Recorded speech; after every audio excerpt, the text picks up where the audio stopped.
po si Joshel Canino, 18 years old po. Nung una po, kasi po may natatakot din po ako kasi hindi pa po alam ng mga magulang ko na sumasama na po ako doon sa anak ko po.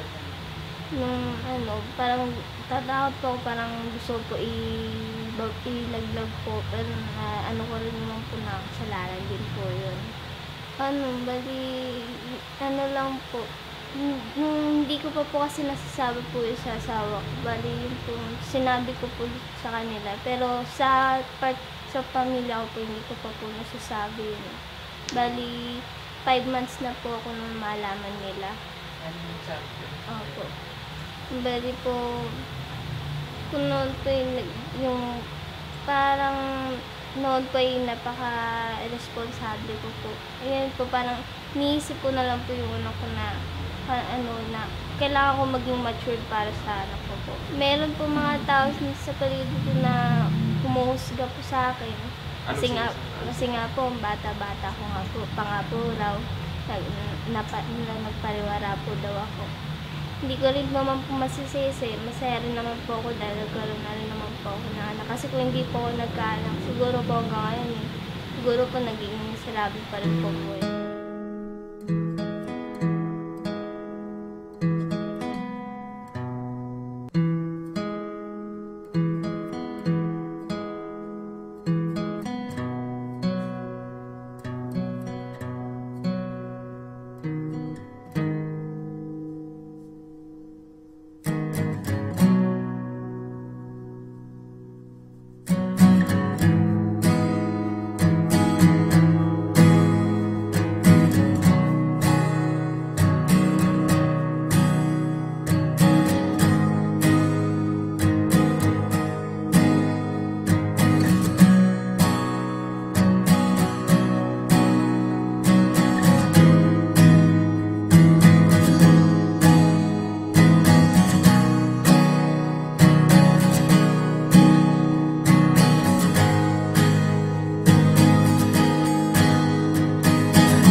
Kami nakatira.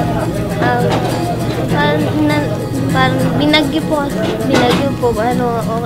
Okay na rin naman po. Magulo lang po magulo-gulo nga lang po. Yung trabaho na tao, ano yung trabaho na tao? Nag-extra po siya sa paglalatero po.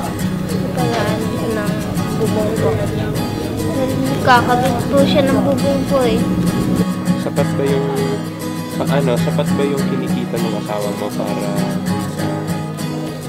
minsan sapat din po, pero pag kinukulang na tinutulungan din po kami ng nanay niya. Bakit di ka nagtatrabaho ngayon?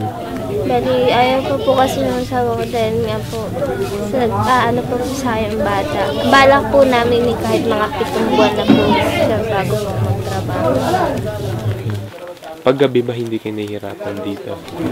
Nahihirapan din po, lalo na po pag mainit.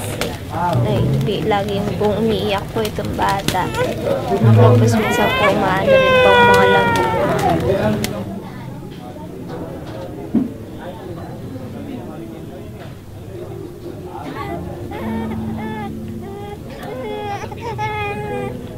Yung mga natutunan mo sa mga nangyari?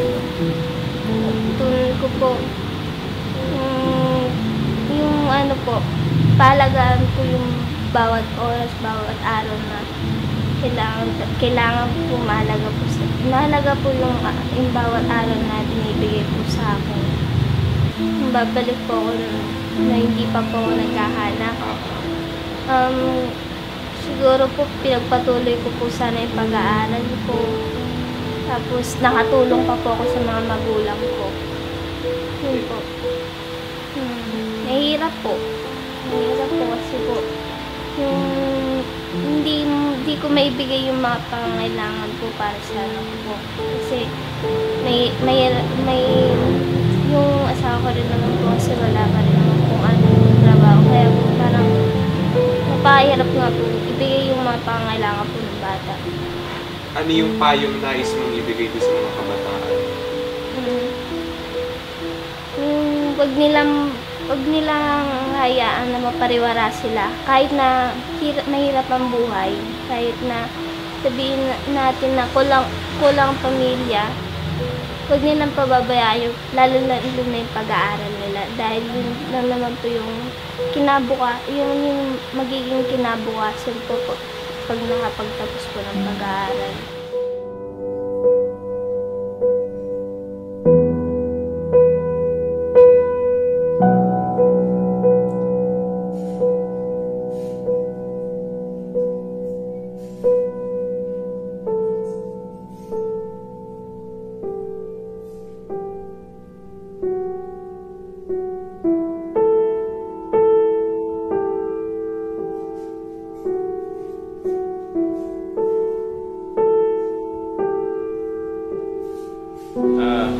Si Kit Lopez, 20 years old.